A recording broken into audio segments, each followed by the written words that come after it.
Hey. Hello. Hi. Hello. Hi. Hi. Hello. Welcome to the For All Mankind Time capsule.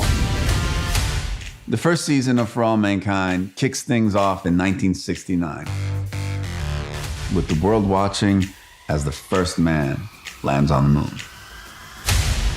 But it's not Neil Armstrong. It's a cosmonaut from the Soviet Union. That is the premise of the show. What would change if the Soviets landed first? Spoiler alert, everything. First off, the Cold War only gets hotter, and the Soviets continue to rock our world with yet another first, putting the first woman on the moon. So, President Nixon, no Watergate in our show, folks, tells NASA they have two priorities: build a base on the moon and put a woman on it. That's where all these badass women come into play, including yours truly. America's next Apollo astronauts. My character, Margot, the first woman flight controller at NASA, tracks their progress, making sure these women are up to the task. You're an astronaut.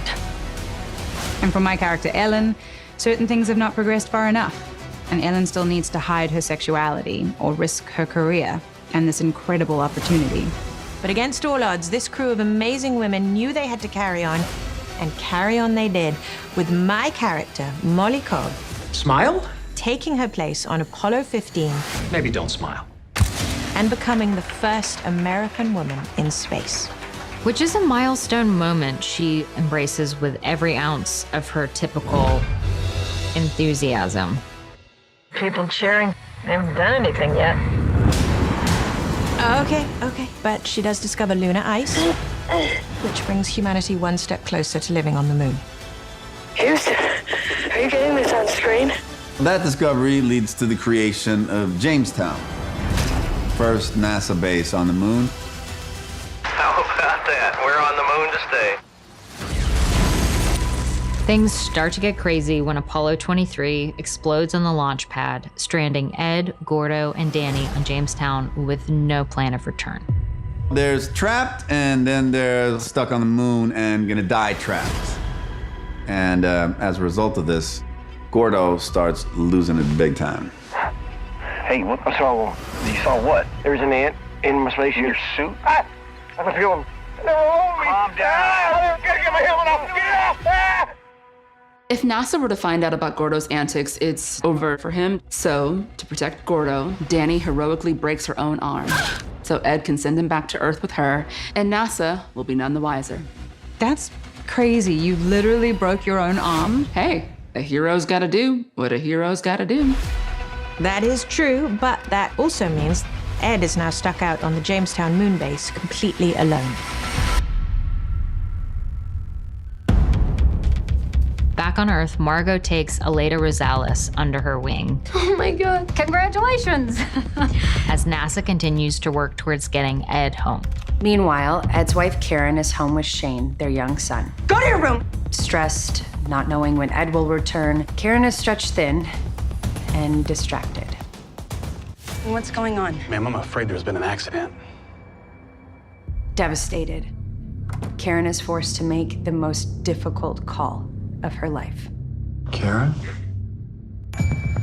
Ed spirals and spirals. Eventually, Ed snaps out of it, and he's alerted that Ellen, aboard Apollo 24, is floating past the moon without enough fuel to slow down and land. Margot devises a plan to use the lunar orbit and sends Ed up into space to rescue Ellen. This cannot be our best option. I'm not gonna stand here and let This is my call. I'm in command here. Capcom, let's go. Yes, ma'am. Okay, Ed, coming up on 15 minutes left in the window. So, now or never. After a few super intense minutes, Houston, we have capture. Margot's plan proves successful, and Ed returns to the moon safely with Ellen. Our first season ends with Ed returning to Earth to mourn with Karen, and Ellen on Jamestown. Is there anything you'd like to say to anyone back home? Torn between her heart and her career. I know I don't say it enough, but I miss you, and I love you with all of my heart, Larry.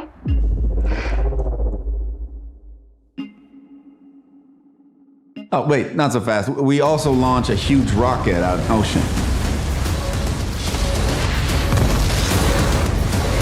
Oh my gosh. It's massive. It's amazing.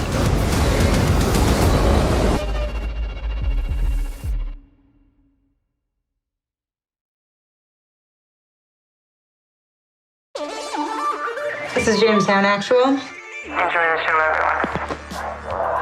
Yeah, baby. Welcome To the For All Mankind Season 2. Time capsule. Time to strap in. All right.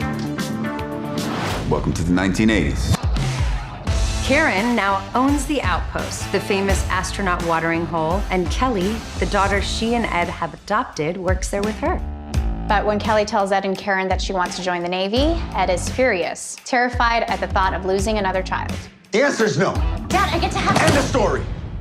I remember when you told me that you wanted to join the Naval Academy. And now it turns out our daughter wants to be in the Navy too. We are the Baldwins. In addition, tech and lunar exploration have taken huge strides. Margot is now head of NASA, and Ellen is wrapping up her time on Jamestown. A massive solar storm threatens everyone, and Molly gets the worst of it. Exposed to radiation, Molly starts losing her vision and is reluctantly forced to return home. Back on Earth, Ed is now a putter-swinging desk jockey. All that practice in your office really been paying off. Danny's yearning to get back into space. I'm trying to get back to my old self. Then Gordo, well, you'll see. Don't even get me started on the food. Might as well have been eating cardboard. Ed helps them both by getting Danny and Gordo back into space training, which appears to be a little easier for Danny.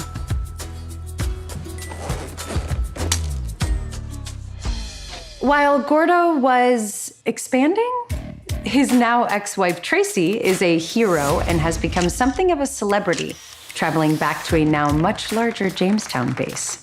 Meanwhile, Cold War tensions explode when the Soviets shoot down a passenger plane with Americans on board and commandeer our lunar dig site. Got a situation over here? So these events force the Marines we have on the moon to take back the site and protect the base. God bless you, and God bless America. As things heat up in space, Gordo gets in shape, determined to get back to Jamestown to win back his ex-wife, Tracy. She's actually my wife now. For the moment.